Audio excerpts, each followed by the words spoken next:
مصدق ملک صاحب، آپ کا جواب ادھورا رہ گیا تھا۔ آپ فرما رہے ہیں کہ لاک ڈاؤن 2-3 ہفتے کے لیے جاری رہنا چاہیے، ایک آپ کی یہ تجویز ہے، دوسرا کیا کرنا چاہیے اس پہ بھی روشنی ڈالیے۔ جی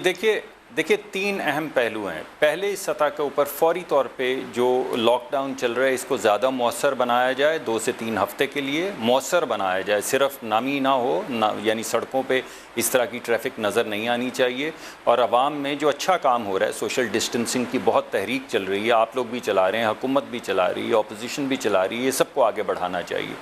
دوسرے نمبر پہ ہمیں ٹیسٹنگ بڑھانی پڑے گی۔ جو دوسرا جو اس کا اہم ستون ہے وہ یہ ہے کہ زیادہ سے زیادہ ٹیسٹ کریں، اور جو لوگ متشبہ ہوں، یعنی جو لوگ ابھی کنفرمڈ مریض نہ ہوں، ان کو آئسولیشن میں ڈالا جائے، اور جو لوگ کنفرمڈ مریض ہوں ٹیسٹ کے ذریعے ان کو کوارنٹین کیا جائے۔ آئسولیشن کوارنٹین کرنے سے بھی زیادہ ضرورت ہے، کیونکہ اگر آپ ایک شخص کو جس کے اوپر شبہ ہو آپ کا کہ اس کو کرونا وائرس ہو سکتا ہے، 100 کے ساتھ یا 50 کے ساتھ ایک کیمپ میں رکھ لیں گے تو پورا کیمپ جل جائے گا، پوری کمیونٹی جل جائے گی، جیسا کہ آپ دیکھ رہے ہیں کہ لاہور کی ایک گلی میں سے 40 لوگ نکل رہے ہیں، یا 12 کہو میں آپ نے دیکھا، یا مردان کی ایک یوسی میں آپ نے دیکھا۔ تو یہ دوسرا اہم پہلو ہے کہ آپ ٹیسٹ زیادہ کریں، آپ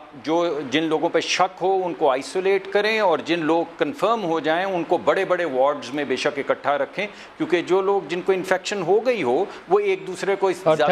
کوئی نقصان نہیں پہنچا سکتے۔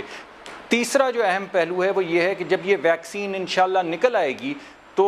اس کا ایکسس ہمارے ملک کو کیسے ہوگا، کیونکہ اس وقت تو جن ملکوں نے اس ویکسین کو ایجاد کرنا ہے، یعنی زیادہ پروبیبلٹی جن ممالک کی ہے کہ وہاں پہ یہ ویکسین ایجاد ہوگی، سب سے پہلے تو وہ اپنی ہنڈریڈز آف ملینز کی پاپولیشن کو ویکسین کریں گے۔ تو اگر حکومت ابھی ایکٹیو نہیں ہوگی تو پھر اس وقت ہمیں ویکسین آنے کے بعد بھی نہیں ملے گی۔ تو یہ تیسرا اہم پہلو ہے، ان 3 چیزوں پہ کام کرنا چاہیے۔